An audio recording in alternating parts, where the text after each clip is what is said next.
ce que tu fais maintenant. Voilà ça. 50 ans. 50 ans, c'est pas rien. Voilà maintenant 50 ans que ces murs ont été dressés, que ce toit et cette flèche se sont élevés. Et 50 ans, eh bien ça se fête. Mais si je posais la question aux plus jeunes d'entre nous, moi la plus grosse sur les sourcils, si je disais, on va fêter les 50 ans de telle ou telle personne, sans doute ils me regarderaient en me disant, c'est vieux. Et en même temps, si je prends les plus sages de notre assemblée, les plus expérimentés, je suis sûr qu'ils me diraient, les 50 ans, tu as toute ta vie devant toi, encore. Et un auteur anonyme a un jour lui écrit 40 ans, c'est la vieillesse de la jeunesse, mais 50 ans, c'est la jeunesse de la vieillesse. Bref, 50 ans dans une vie humaine, cela peut être une étape importante. Une étape où l'on porte en nous une foule d'expériences, de rencontres, une histoire. Et peut-être aussi une question.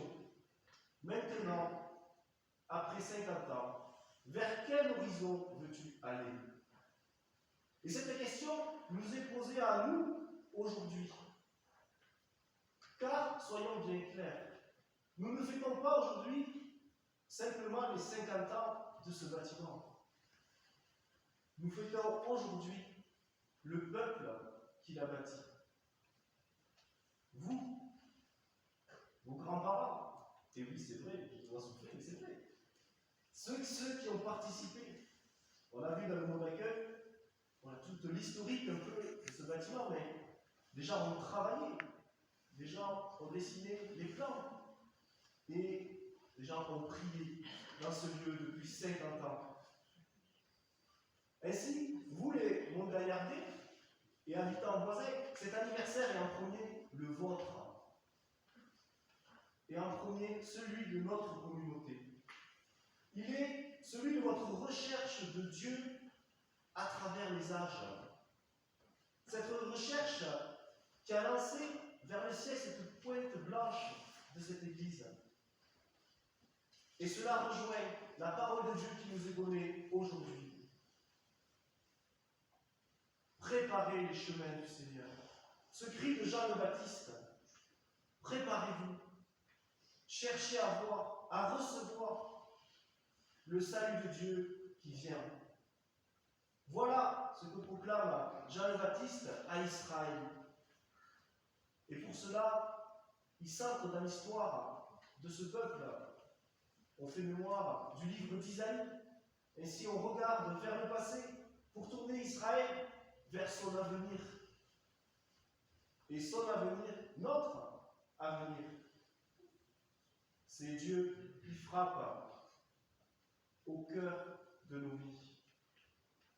Ce peuple d'Israël, comme nous ce matin, se trouve à une étape clé de son existence. Et ce message, préparer les chemins du Seigneur, retentit pour nous de manière particulière à ces quelques semaines de Noël. Ces quelques semaines de cette fête où nous célébrerons la venue de Dieu fait homme dans notre cœur. Convertissons-nous. C'est un mot qui peut faire peur. Un mot où on se dit, moi je veux bien, mais c'est mieux si c'est le voisin. Se convertir en latin signifie se tourner, se retourner. Se convertir, c'est en fait regarder où je suis pour lever les yeux vers un ailleurs, vers une direction.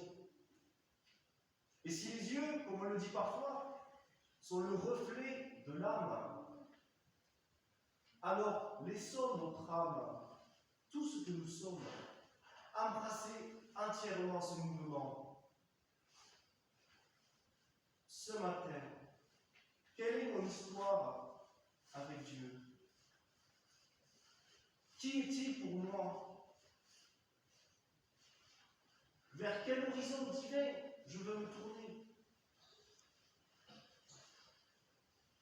Quelles Quelles sont les étapes de ma vie que j'ai à franchir pour marcher vers ce Dieu qui m'aime? Jean le Baptiste crie véritablement dans le désert. Il y a là une urgence de la conversion.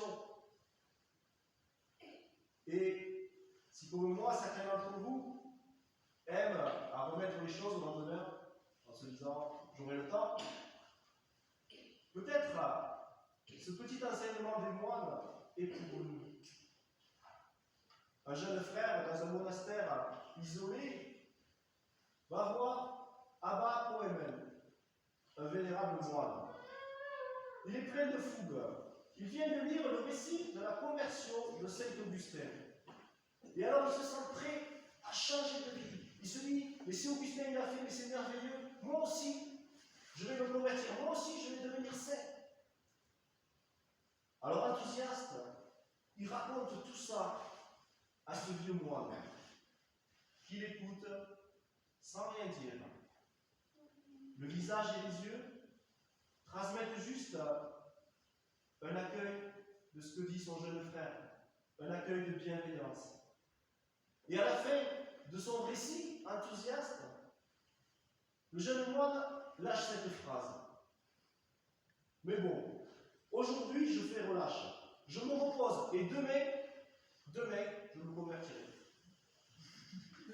Alors, le vieux moine sourit et répond, non, aujourd'hui, convertis-toi.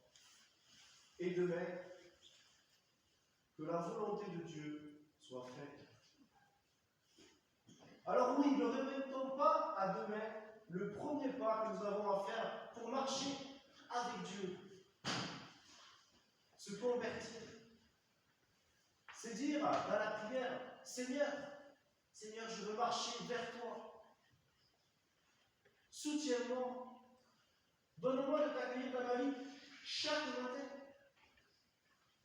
Et toi qui m'aimes, toi qui as tout donné pour moi, toi qui me montres l'espérance de la résurrection de cette vie après la mort auprès de toi, toi qui sais ce qui est bon pour moi,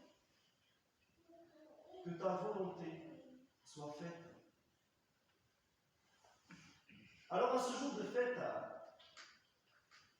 prenons conscience que cette église, bâtie il y a maintenant 50 ans, est un cri dressé à la suite de Jean-Baptiste, un cri qui dit oui, oui, Dieu est proche, oui, il t'invite, oui, ici à Montgaillard, il t'aime. Et cette église nous laisse aussi avec une question. À cette interpellation, toi, nous, que voulons-nous?